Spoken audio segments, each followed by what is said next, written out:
Forests cover 30% of the Earth's land area, and like Eva said, are home to 80% of the biodiversity. 1.6 billion people directly depend on forests for their food, water, income, their fuel, and their livelihoods. Forests are also a key part of the climate solution. They can be a carbon source or they can be a carbon sink, depending on how we choose to manage them. Halting deforestation and restoring and sustainably managing forests is a cost-effective and nature-based action that can provide up to a third of the climate solution to keep warming below 2 degrees. In response to growing commitments to forests and growing recognition that forests are a key piece of the climate solution, the New York Declaration on Forests was launched in 2014 at the UN Secretary General's Climate Summit. And the NYDF is a shared multi-stakeholder commitment. It's focused on restoring and protecting forests, on ending natural forest loss by 2030, on eliminating deforestation from private sector supply chains, and on recognizing the rights of indigenous peoples and local communities to their lands, territories, and resources. As of now, we have nearly 200 endorsers across governments, NGOs, indigenous peoples organizations, and companies, and we're looking to continue to expand our endorsement. The NYDF integrates goals that are present in other agreements and pledges, from the Sustainable Development Goals to the Bonn Challenge on Restoration to the Paris Agreement and the Aichi Biodiversity Targets. And we launched at the end of 2017 this new global platform for the NYDF, which is really focused on revitalizing and reinvigorating the declaration, on growing our endorsement, and on looking at ways that we can best support and accelerate action on forests and climate, and encourage our endorsers to make greater commitments and achieve more. We're doing this in a few ways.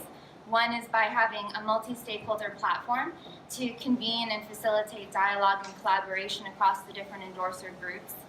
Another way is by forging new partnerships and capturing and sharing best practices, lessons, resources, and tools that can help our endorsers and others taking action to have greater impact. As I mentioned, the NYDF has 10 goals, and Goal 10 in particular is focused on the topic at hand for today. It looks to strengthen forest governance, transparency, and rule of law, and also to empower communities and recognize the rights of indigenous peoples to their lands. Indigenous people and community land rights matter for everyone, everywhere. There are 370 million indigenous peoples worldwide, and they are collectively managing on their lands 80% of our world's biodiversity. There's opportunities for us to make real strides in better management of land, and it's a great opportunity because community land is really more than half of the land worldwide, and it's collectively held by indigenous peoples and communities through customary tenure arrangements. But the issue is that their legal rights to this land are just to a small fraction, and even less of that is formally registered with the governments.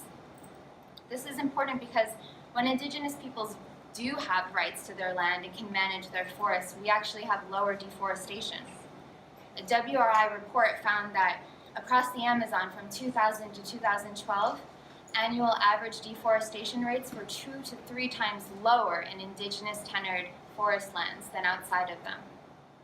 Research shows that forests are best protected when they're managed by the communities that depend on them. Securing these lands would also generate billions for us in climate, economic, and environmental benefits. It's clear that protecting our forests and recognizing and empowering the guardians of these forests is integral for achieving the NYDF, sustainable development, poverty alleviation, and biodiversity conservation. The NYDF convened this event today because we want to provide a space to share lessons and stories and to learn from others that are advancing indigenous peoples' rights to their territories. I'm looking forward to learning from our colleagues that are here on the panel and from the audience to hear what your initiatives are, what barriers you face, and how best the NYDF can support you in achieving our collective aim to end deforestation and recognize and empower Indigenous peoples and their rights to their lands. I'd like to invite everyone to please engage with the NYDF, share with us your stories, ideas, proposals for actions, and the barriers that you face so that we can help you advance your important work.